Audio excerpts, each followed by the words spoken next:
BROAB Day 3. We're on our way south to Canyonlands National Park to do the Elephant Hill Trail. This is one of our top 5 trails. Hopefully get out, do a couple of hikes. There's a really cool walk through a very narrow canyon. And probably my favorite part of Elephant Hill has got to be the entrance. What do you remember about it?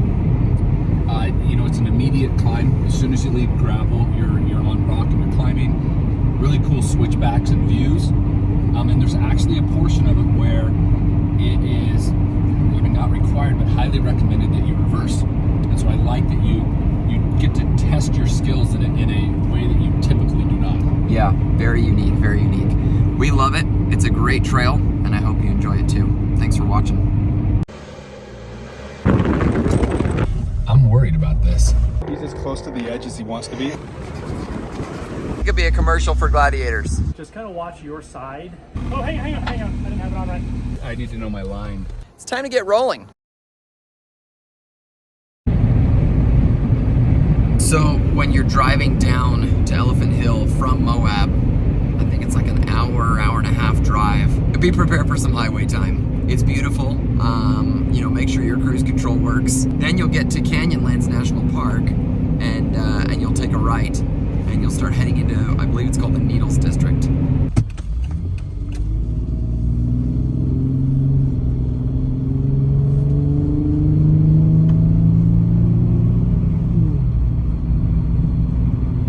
So another 34 miles on this road, and that will put us then at Canyonlands. We'll check in, get to the bathroom, maybe stop at the shop, things like that, and then we'll head on over to Elephant Hill.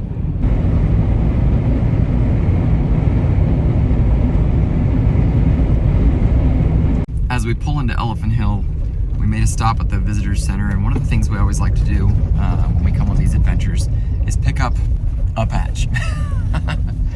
We put them on the roofs of our Jeeps. With these headliner kits, it makes for a great way to catalog the various adventures we've been on. And so this is the one I picked up for this trip. So we're excited to put that on the roof of my Jeep. This will help us remember every time we go Jeeping, we look up and be like, oh yeah, that's the time we went to Elephant Hill. We've made it to Elephant Hill, and here comes the awesome approach. Let's do it.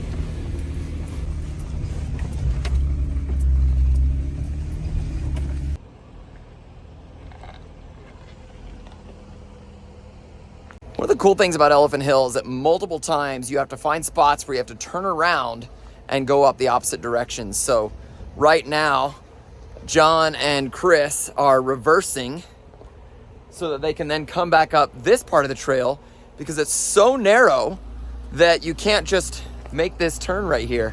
See, Ryan's right here. To do a turn right here, really, really difficult. So you kind of have to go up, get on that little plateau, do a little reversing, and you can come back up the opposite way. Look at these guys. They're passing like ships in the night. Pretty awesome.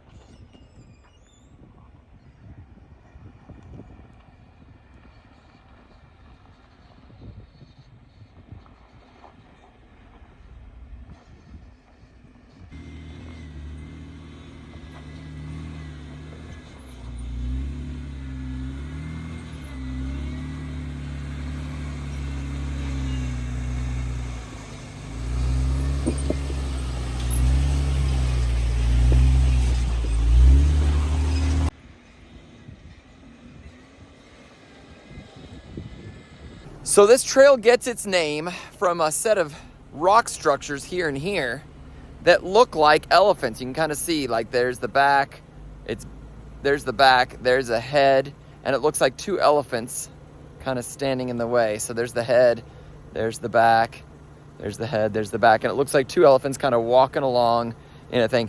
It's a bit of a stretch for me. I look at it and I'm like, well, how come those are elephants and not the other rocks? But and I don't know for sure that that's actually why Elephant Hill is named Elephant Hill. That's just what someone's told me.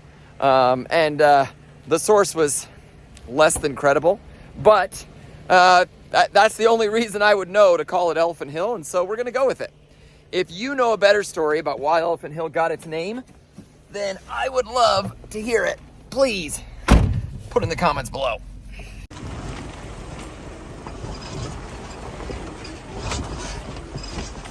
When you're off-roading, we've learned that switching your Falcon adjustable shocks to setting 3, that's where you want that to be. Flip it down and put it right on top of that 3. That creates the stiffest amount of bounce so that you don't shake out as much as you do, especially when you're going over big ledges and things like that. So now we're gonna do the fun little descent where you actually have to reverse down a little bit. So we'll go down a little trail, then at some point you'll have to actually go backwards. So this is cool.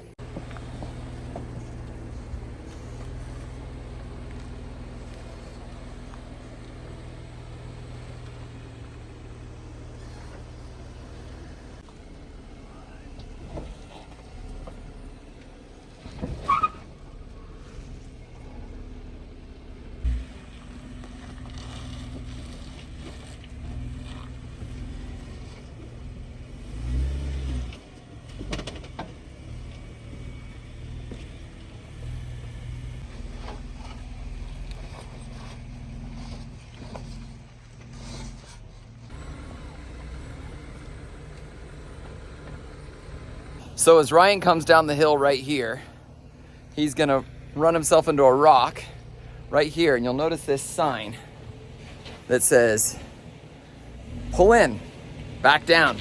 You pull in right close, okay? Just like this, he's gonna pull in nice and close to me, pulls in right close to this sign, and then he's gonna reverse out all the way down to the end of this trail, at which point then he'll be able to drive straight through. So it's a little bit of a Z on this particular move. It's a lot of fun to drive, and it's something unique and something we haven't seen on any other four-wheel drive trail.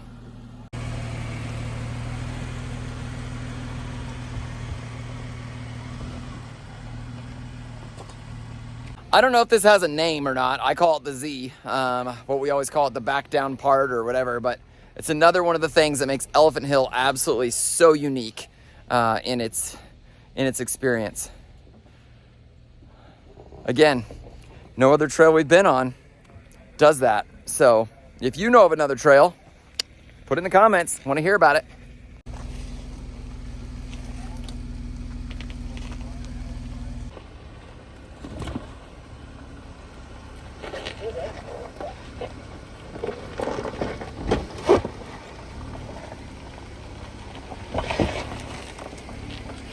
So while we're driving along and enjoying this beautiful scenery, I want to take a second to explain the permit system. When you want to do Elephant Hill, the day before you go, you have to go on to the government's website, and I'll put a link in the description, and be able to get a permit for your vehicle. Now you can say how many people are going to be in your vehicle, but each vehicle needs their own permit. And they do have rangers checking. We had a ranger stop us and ask us for our permits and make sure, and we're fairly confident that he's gonna come check on us. You cannot have more than 3 vehicles in your group. So our group of 5 Jeeps had to split up into 2 different sessions, 15 minutes apart. They'll just check it, make sure it shows the right date. That's what they're looking for primarily. And if it does, then you can go on your merry. It actually works pretty well. So make sure you get your permit. They do sell out. There's a limited number of them. I think it's like 50 permits per day. Or is it 25? 25 permits per day. So make sure you get in there early. We got in right at 8 a.m. when the website opened up. Yeah, when you were registering, it said 17 of 25 remaining. So it actually even tells you how many are left for that day. So yeah, get in there, get yourself registered. Again, I'll put the link in the description. The permit costs $6, at least at the time of making this video, and it does not cover the cost of your entrance into the park. So you either need to have a national parks pass or you'll have to buy a day use pass. Either way works, but you do need to have a pass as well to get into and out of the park.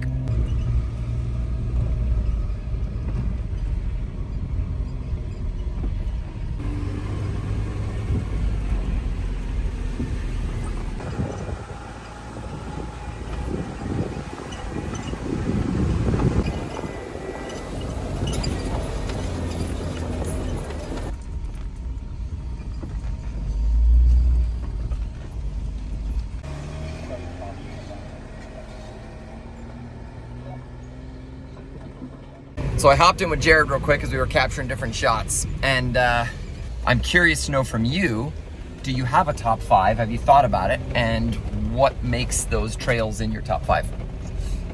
So, you know, I'm still working on my list of trails, right? I haven't had my Jeep super long. And so,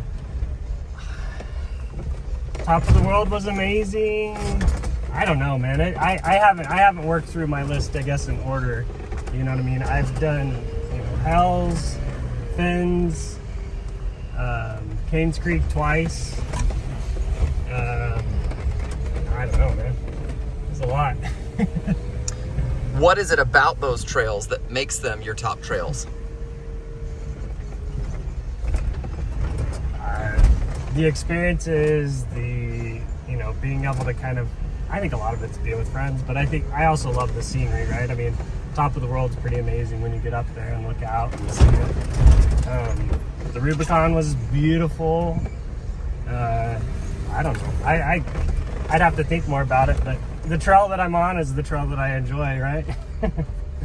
You know, that's really wise advice. The trail you're on is the best trail because obviously you're out. And you know, if you're sitting at home watching this, thinking about what trail to plan next, Elephant Hill should be on your list. Cane Creek should be on your list. Top of the World should be on your list. And you should definitely have Rubicon on your list for some point because it is an amazing and formative trail. So many awesome experiences. But don't just get out there and do them by yourself. Like Jared said, go find some friends. Go join your local Facebook Jeep club. Go join the local Jeep association or find a manufacturer near you that goes out and you know, tests out their gear from time to time. Going out with friends, experiencing new things is half the fun of this. And of course, seeing all the amazing scenery and enjoying all the trails have to offer.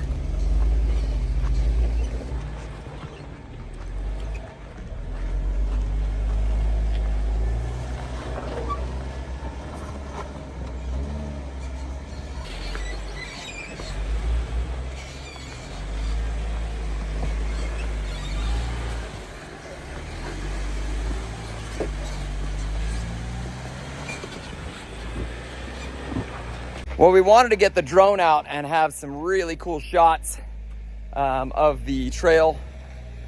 We talked to the ranger. He said, no drone footage, no flying drones, completely illegal in a national park. So we're gonna obey the rules on that one. We didn't know about that last time we did Elephant Hill. And so we may have some awesome footage. So if you haven't seen that video, I'll put a link to that in the description. Please tell the feds we didn't mean to. We're really sorry.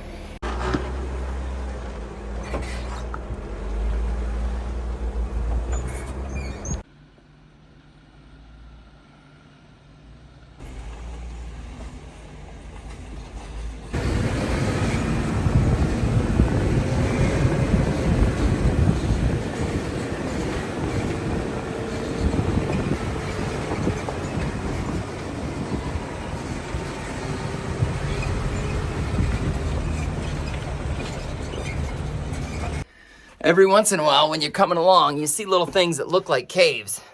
And in this particular case, we found one right in this little cavity of rock. It's too small for people to get through, but it definitely is a big, long crack all the way through the mountain. These are formed by water dripping down into the rock, freezing, and then as the water expands, it pulls the rock apart and creates these big, long fissures all throughout this place. In fact, there's a cave that we're going to explore later on today that will be exactly a result of that and much bigger, and we'll be able to walk through it. So pretty cool.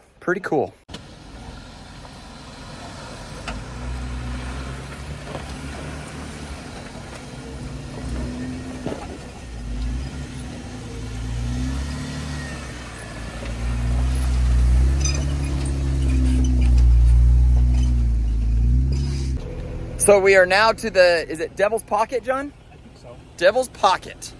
And this one is so narrow that it's going to scrape up the side of John's Jeep horribly. Well, it wouldn't if he was driving, but he's letting an amateur drive it.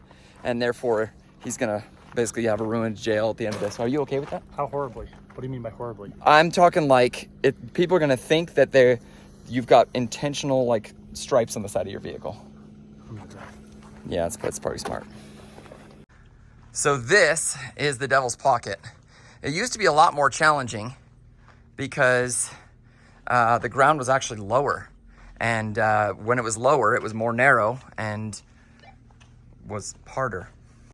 All right, so that's not a fantastic description, but they did raise the level of the trail up by pouring a bunch of sand and dirt and rocks and things like that in here. And by raising this up, it made it easier for vehicles to come through because the rocks here are wider than the rocks down below them. I don't know how much sand they poured in, but it had to have been at least a foot or two, right? Uneven would push people into the walls. Yeah, that was a big part of it, is the unevenness of the rocks below it. You tilt back and forth. In fact, John, you have a friend of yours that actually ruined their hardtop on this. Yeah, he hit a wider axle, and he was forced to climb the wall, and it pushed his, it's probably him right there. That's probably it right there. Yeah, right there. Okay, We're not kidding. It's actually, there's a lot of hardtops rubbed off on that. So, he's going to guide Chris through this, and you'll get to see exactly how narrow this is as you come through the Devil's Pocket.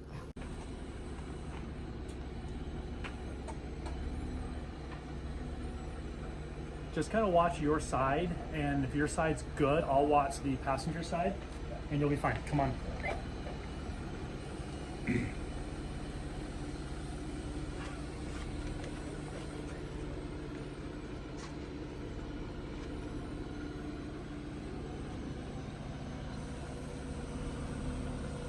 A little bit, driver. A little bit, driver. Yeah, there you go. Come on up. No, don't turn it. The wheel. Roll it right. There you go. A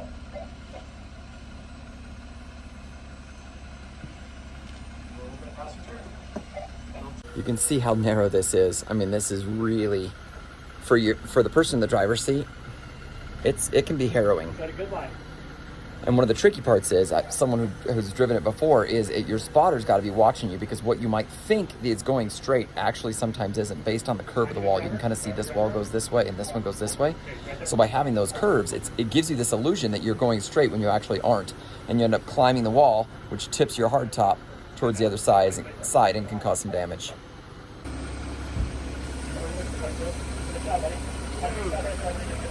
Just inches to spare. Look at this. Just inches to spare. A little bit more over here, but still, not a lot of room. Wider axles, and he had 37s, and he couldn't stop from driving. His tire got all the way up here on the wall, and it forced his top right into that nub right there. Drive a little slower. A little bit, passenger. Right there, straight up. So that's passenger. Little driver. Devil's Pocket. That's a fun one. It's super narrow. Everyone has a great time. And you saw how Jared is just so close. Now, he's got 13.5 on his width on his tires. Most of the other guys have 12.5. There's a big difference. 12 or 12.5? 12. 12 and a half. 12 and a half. So 12.5, 12 and a half. Jared's got an extra inch on either side, and he's got wheel spacers. So he's actually a little bit further out on those because of his axle and his placement. So that actually...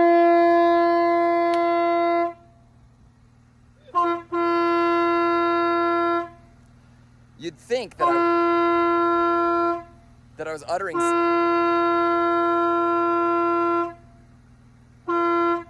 train horns on Amazon. I'll put the link in the description. Hey, this seems like a really cool little camp spot. Yeah. Don't remember ever seeing anything like this. There's a nice little pit toilet, and there's a spot over here where you can camp. Dude, what a great spot to camp. Whoever got this spot, lucky.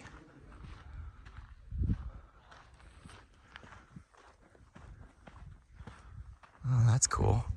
My kids would love playing around in this for sure.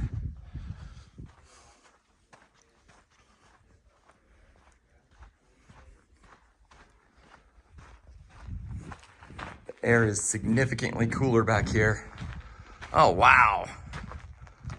What an awesome little cathedral.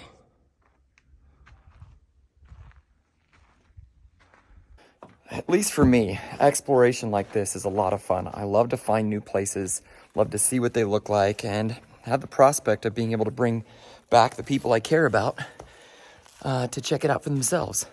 I know for a fact my kids would love this camp spot. Come down here, put a tent up, and hang out here for several days. Oh my gosh, I would love it. I didn't even know there was a camp spot back here, and to have one like this, surrounded by rocks, picnic table provided, and bathrooms, boy, checks all the boxes for me. All the boxes. Absolutely amazing. After you come through Devil's Pocket, you'll get to this sign. When you see it, to get to that campground, you go left. If you're gonna keep on going on Elephant Hill, turn right. Anyone who's gone off-roading down in Moab knows about Cryptobiotic Soil. It kind of looks like black, crusty mold on top of the dirt. It's actually a living organism. And as you go out on events like Easter Jeep Safari or the Labor Day Camp Out or other events, they'll tell you about it, and they'll tell you to be careful not to step on it. It takes a long time to grow.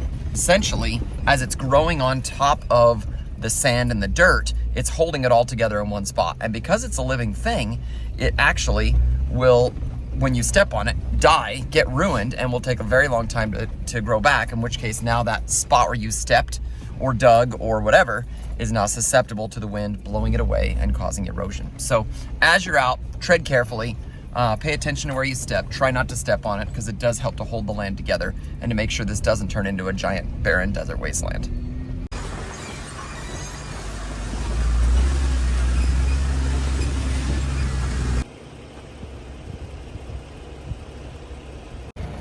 When you get to this point, you've got a choice to either go down to the confluence, which is the merging of the two rivers, or you can go the opposite way towards the crack. I don't know what the actual spot is called, Chesler Park, I guess, but it's an awesome spot where you can actually see a really big representation of what I was talking about earlier with the ice cracking things apart, and it makes for a great hike. So looking forward to that. We're gonna bomb down this awesome canyon here and make our way towards Chesler Park.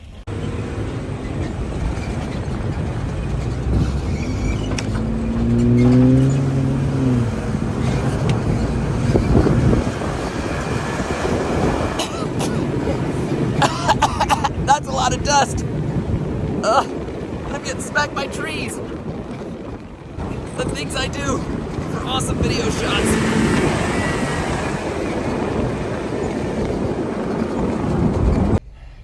In my opinion, that's another reason why, boy, I'm gonna look dusty, why this trail is so awesome. Be able to have those moments where you are, getting to go fast and hard, and other times where you get to go, crawl over rocks, and other times you're weaving through things, all sorts of awesome stuff.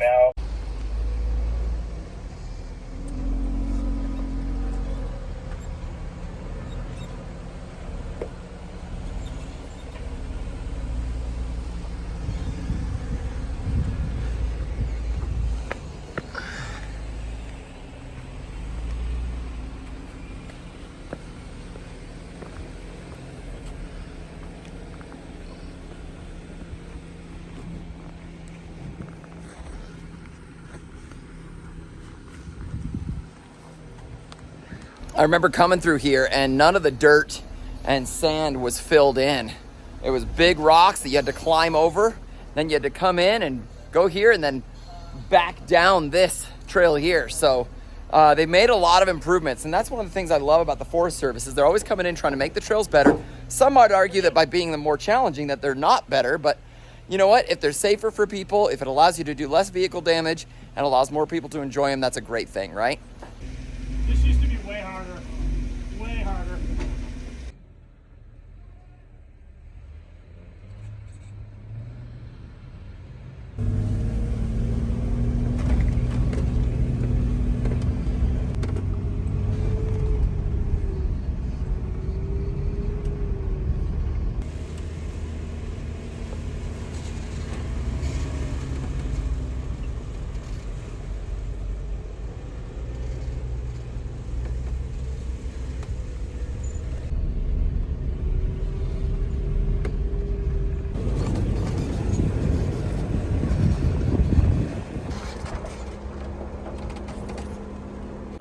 So now we're gonna go take the hike over to the crack. I think they call it the Joint Trail, but it's a fun little hike, not too bad. It's like 0.6 miles.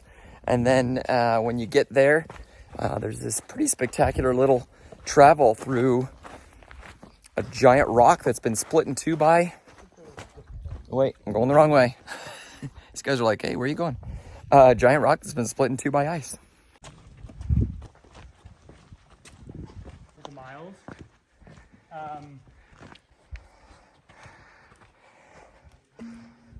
We were fast, but we didn't check. Well, I joked about it. Hey, where's our trophies? And then I got trophies in the mail like 2-3 weeks ago.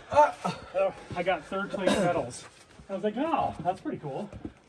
Well, we just fell for the group. Sweet. Well, we made it to the Joint. This is the crack I was talking about, and it's a nice, narrow rock in between here. Set of rocks. They put a nice little stairway you can climb up, and then it opens up quite a bit.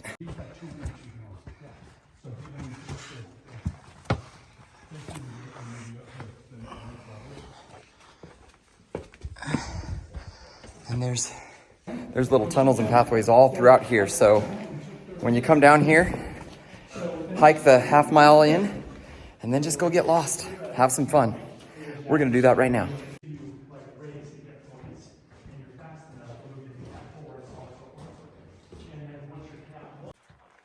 Like that's the difference in like cat 2 and cat 5. Crazy, that was so long.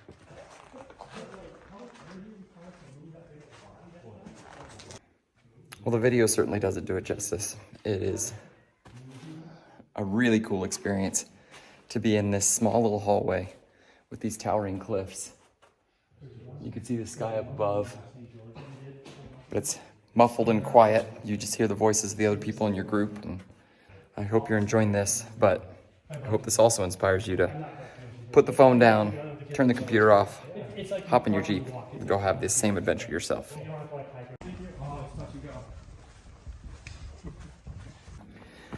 This whole area is covered in these massive cracks, and once you get to the top, it's a spectacular view, but then there's lots of other places to go look around. There are cracks that generally don't connect with the ones you used to come in, and there's whole new places to explore. So if you've got the time and the energy, pack some snacks and bring a water bottle and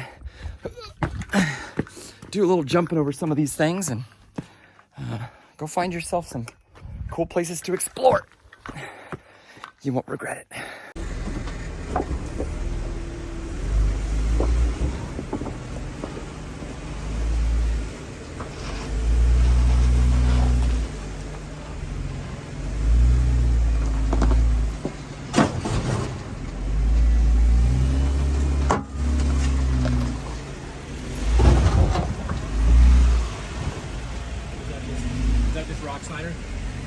Probably your dip as well.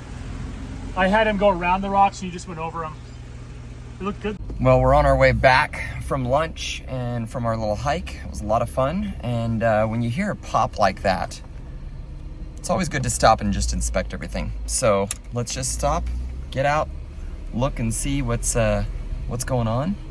Make sure that there's no damage. Maybe it's just a rock hitting a piece of metal, or Rock slider. yeah, hitting a rock slide or something. But it's always good to check, just in case something is actually wrong, then you can deal with it. And we just happen to stop at the petroglyphs. See anything? Not from this side.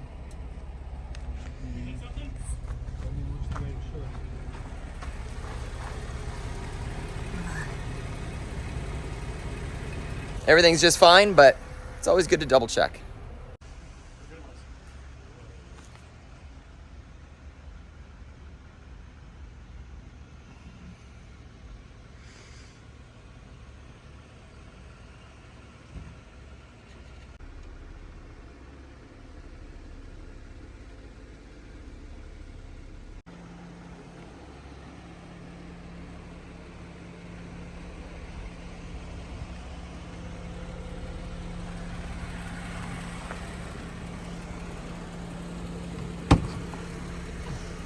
Well, I saw the petroglyphs.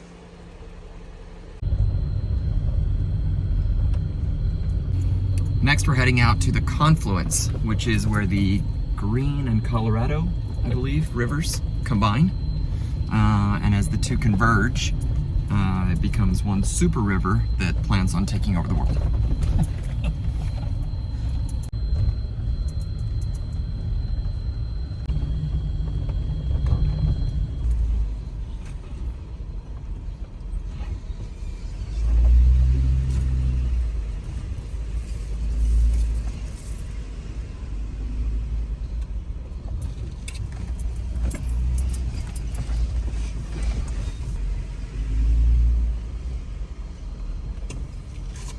More brush than I remember.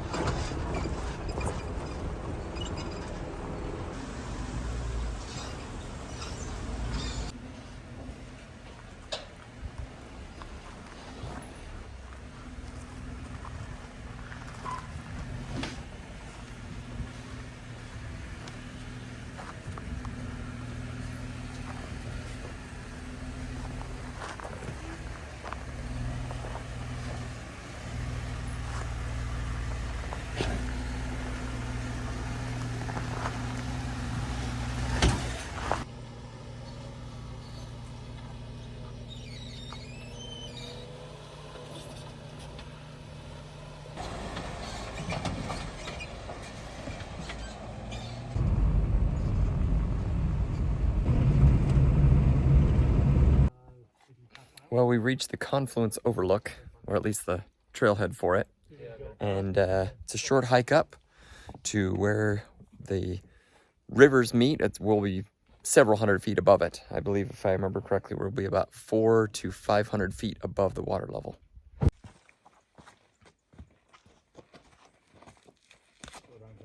And tons of demand. So Drive the YJ or the TJ. I'll drive it to work. And then people are like, why'd you drive the Jeep to the TJ today? I'm like, because it's fun. Like, I genuinely enjoy it. Yeah. Well, we've reached the confluence. You can see where the river is carving the riverbank on the side there. That's actually pretty cool. I've never seen that before. And you can also see where the two rivers are combining, and you can see the color of one river, the lighter river, and then the darker river. I actually don't know which is which. Guys, do you know which one is green and which one's Colorado? Well, that one looks more brown. So one's the brown river and one's the light brown river. I think honestly, I think the green river Super is helpful. the light brown and the Colorado is the dark brown. Here, I'll tell you. Okay, we're gonna get the facts here. Colorado river is the right. Green River is the left. I believe that's what I said. Colorado, green, which is weird because neither one of them look green. I don't know.